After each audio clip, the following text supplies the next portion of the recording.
Je naquis le 22 novembre 1869. Mes parents occupaient alors rue de Médicis, un appartement au 4e ou 5e étage, qu'ils quittèrent quelques années plus tard et dont je n'ai pas gardé souvenir. Je revois pourtant le balcon, ou plutôt ce qu'on voyait du balcon, la place à vol d'oiseaux et le jet d'eau de son bassin. Ou, plus précisément encore, je revois des dragons de papier découpés par mon père que nous lancions du haut de ce balcon et comportait le vent par-dessus le bassin de la place jusqu'au jardin du Luxembourg où les hautes branches des marronniers les accrochaient. Mon récit n'a rien d'être que véridique.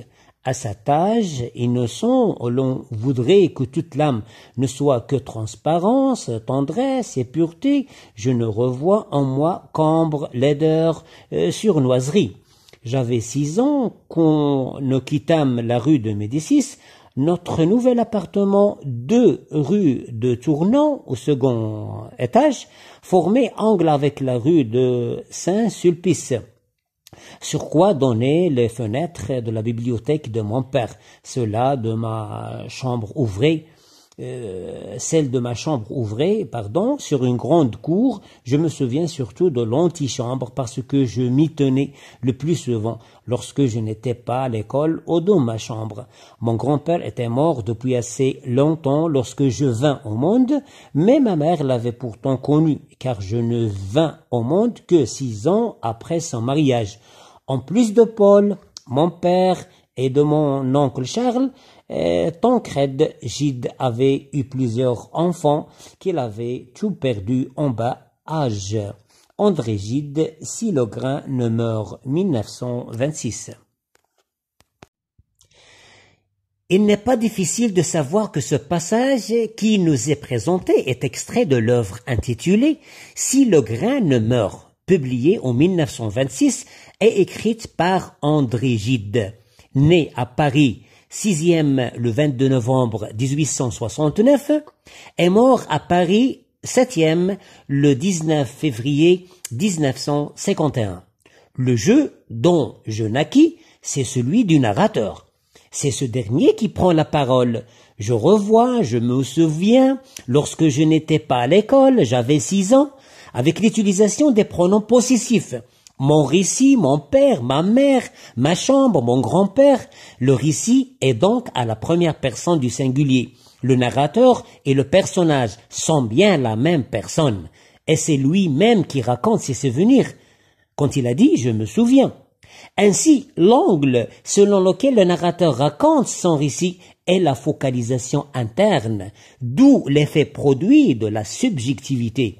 Le temps de souvenir est le passé, avec un ancrage référentiel de temps, le 22 novembre 1869, et de lieu rue de Médicis, un appartement au 4e. Le narrateur s'efforce d'être sincère dans ses souvenirs, même s'il y a le doute entre deux hypothèses.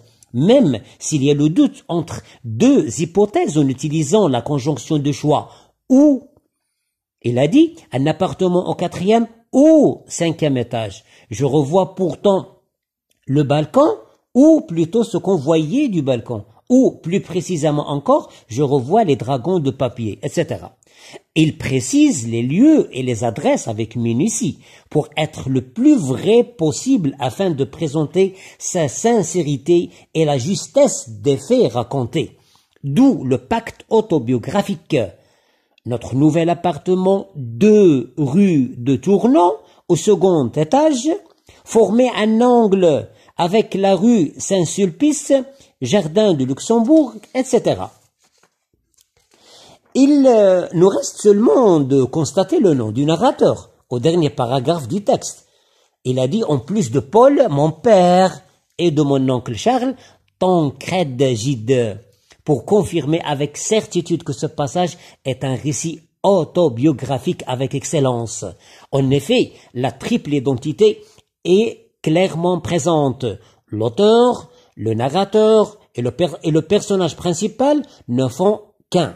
Je répète, l'auteur, le narrateur et le personnage principal ne font qu'un. En guise de récapitulation, le texte qui nous est présenté répond à la forme autobiographique comme genre littéraire et plus particulièrement comme récit rétrospectif de la vie d'André Gide ou plutôt d'une partie de sa vie.